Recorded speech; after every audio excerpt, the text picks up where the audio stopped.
What is going on, everyone? My name is Nick, or the Notorious Fantasy, and in today's video, we're going to be talking about my top must-draft pass-catching running backs for the 2022 fantasy football season. Inside today's video, I'll be breaking down and going in-depth into 4 different running backs who are pass-catching running backs that I believe you guys should be looking to target in all of your 2022 fantasy football drafts. But before we can get on into things, I would like to ask that if you guys are new to the channel and you do end up enjoying today's video, that you please make sure to hit that subscribe button down below. And while you're down there, whether you are new to the channel or not, please make sure that you do leave a like on today's video. It would help us out a ton. And if you would like to follow me on Twitter, please do so at Notorious FNTSY. So without further ado, let's get this deep dive into my top 4 pass catching running backs that I'm going to be targeting this season. Now, the most obvious target who is a pass-catching running back, I will not be including in today's video, and that is Christian McCaffrey, running back of the Carolina Panthers. Now, some people may be completely out on Christian McCaffrey because he has burned people 2 years in a row. If you drafted him, you are completely screwed by the injuries. But the ceiling for Christian McCaffrey is just immense. This is a guy that could easily finish as the #1 running back in fantasy football and easily do so by maybe a 2 or 3 points per game margin, which means a lot in fantasy football. Again, I understand that he has burned people over the last 2 years, but none of those injuries that he had were correlated, and it kind of just seemed like freak accidents that were happening to Christian McCaffrey. So in 2022, if he could stay healthy, he is one of the best running backs in all of fantasy football, but he's like the most obvious player to talk about, so we are not going to be discussing him in today's video. First, we will be discussing Austin Ekeler, running back of the LA Chargers. His current ADP is running back 3 off the board on Underdog Fantasy at pick 6.3. In 2021, Austin Ekeler played in 16 games, missing 1 game with COVID, finishing as the running back number 2 in half PPR and the running back number 3 in half PPR points per game. He had 206 carries, 12.9 per game, ranking 14th at running back, 911 rushing yards, 56.9 per game, 12th,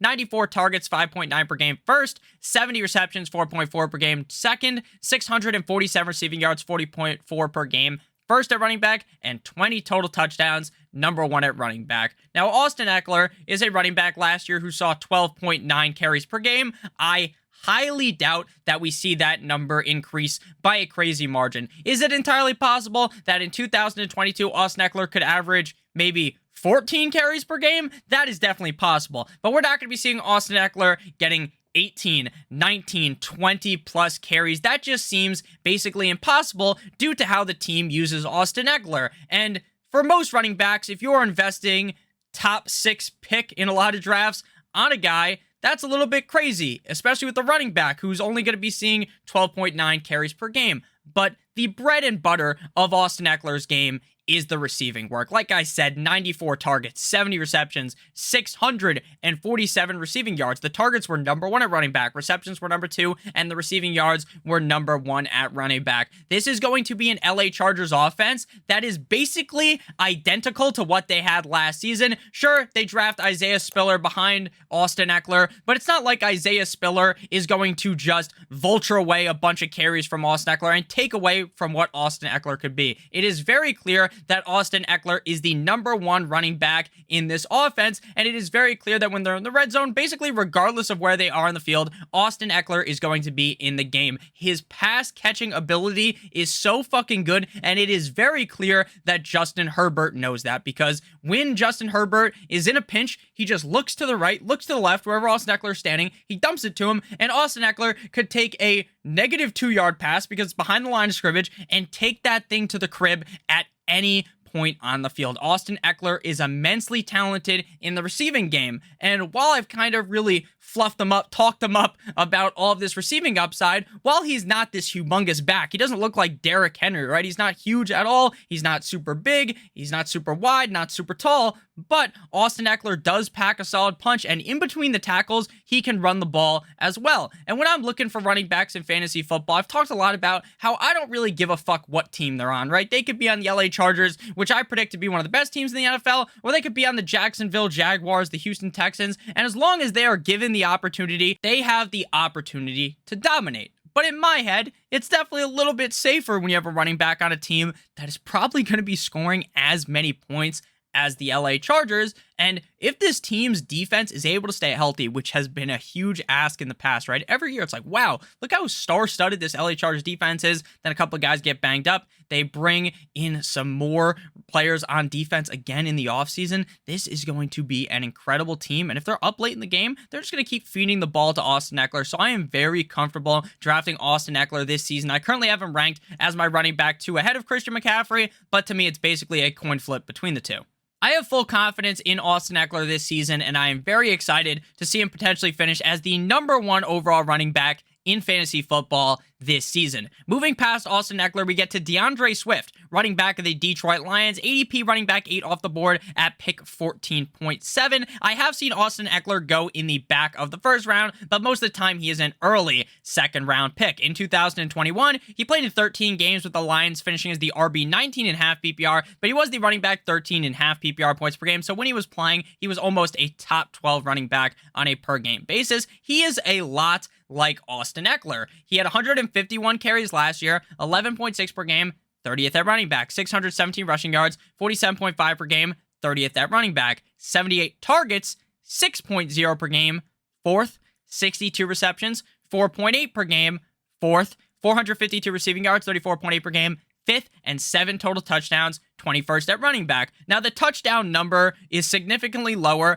than Austin Ekeler, but if you're looking at a per-game standpoint, Austin Ekeler and DeAndre Swift's receiving output were pretty similar. And DeAndre Swift is on a team that is not very good. So they're going to be down deep in these games. They're going to be looking to air the ball out, but they're also going to be looking to throw the ball to DeAndre Swift. Now, the biggest difference between Austin Ekeler and DeAndre Swift is that DeAndre Swift has a legitimate actual handcuff behind him, whereas I think that Austin Eckler's handcuff, quote-unquote handcuff, Isaiah Spiller, it may be more of a split committee situation if Ekeler was to go down, whereas I feel as though if Swift goes down, Jamal Williams is the clear running back behind him. Like I said, DeAndre Swift only scored 7 total touchdowns last year, but I definitely expect that to increase in 2022, as I believe that this Detroit Lions offense is actually criminally underrated at this point. I really do understand why people don't like Jared Goff, right? Jared Goff is basically the most fucking boring quarterback. He's like a worse version of Jimmy Garoppolo, right? No one is excited to watch Jimmy Garoppolo play on Sunday. No one is really excited to see Jared Goff play. But at the end of the day, he's definitely better than what people give him credit for. And I really do believe that this Detroit Lions offense is going to be turning heads in 2022. Again, when I'm comparing Austin Ekeler to DeAndre Swift, it is because these are two running backs that are probably never going to be seeing 16, 17, 18 carries per game, but they make up with that by the fact that they're going to be seeing a bunch of targets. Like I said, DeAndre Swift, 6 targets per game,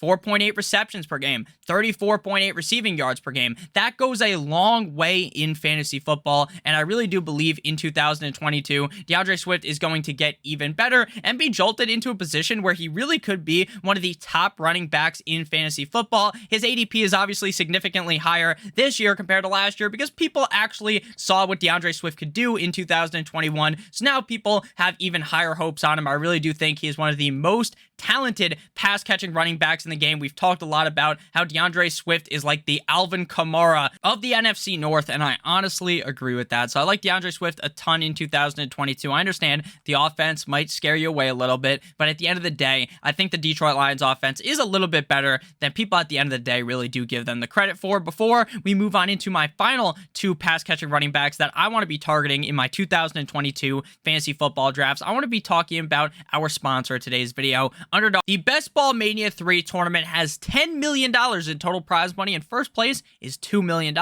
Just draft your team, and that's it. You don't have to worry about sitting up on Tuesday night doing the waivers for God knows how long, right? That shit takes forever if you're in a lot of leagues. You don't have to worry about calling up your friend to try to make a trade. He's too busy watching his kid. You're trying to make a trade. The baby's crying in the background. Then his wife hangs up the phone on you. You don't have to worry about that. There's no in-season management, so you don't even have to worry about setting your lineup. Underdog will automatically give you the best score at the end of each and every single week with all of your players. It makes it very, very simple. Last year's Best Ball Mania champion drafted their team in June. Right now, it's July 22nd, so there is no need to wait. You should draft your teams right now. Click on the link in the video description to get a first match deposit bonus of up to $100. If you deposit $100, you'll be given an additional $100. Quick maths, that's $200. And our best ball draft kit, 100% free if you click on the link in the video description. So not only are you getting that first match deposit bonus, but you're also getting our best ball draft kit for free. That's a combined $170 value with a first-time deposit of $100. So please make sure that you guys do check that out. Again, link in the video description. So the next running back I want to be talking about that I categorize as a pass-catching running back is Travis Etienne, running back of the Jacksonville Jaguars, ADP running back 16 off the board on Underdog Fantasy, pick 34.7. Travis Etienne has been rising and climbing up the draft boards over the last couple of weeks.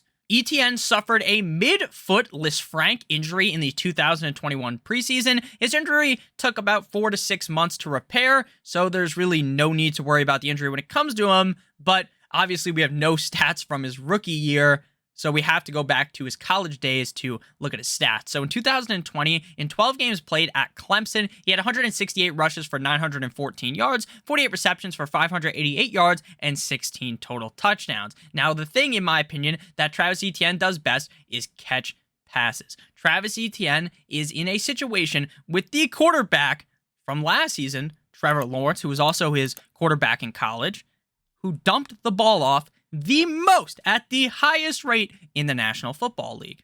Travis Etienne is going to be seeing a lot of opportunity to catch passes. Now, I understand last year it's Urban Meyer, they're switching the coaches. I understand that. But that doesn't change the fact that Trevor Lawrence just loves to dump the ball off. And a lot like the Detroit Lions, while the Jacksonville Jaguars have gotten better, they're going to be in a situation where late in games, they have to throw the football. And Travis Etienne is the all-reliable for Mr. Trevor Lawrence. So to me, it is a no-brainer to draft Travis Etienne as running back 16 because of the situation. James Robinson gets hurt at the end of last season. Now I know people are going to try to talk themselves back into James Robinson. They're going to talk about how maybe he'll get back early. In my opinion, would I be shocked at all if James Robinson didn't play a single fucking game this season? The answer is no. I really think that Travis Etienne could be the lead back on this team every single game of the season, as long as he doesn't get hurt. Again, injuries are going to happen to anyone. Fantasy football, the NFL, things are going to happen, right? But at the end of the day, I'm not here to project injuries.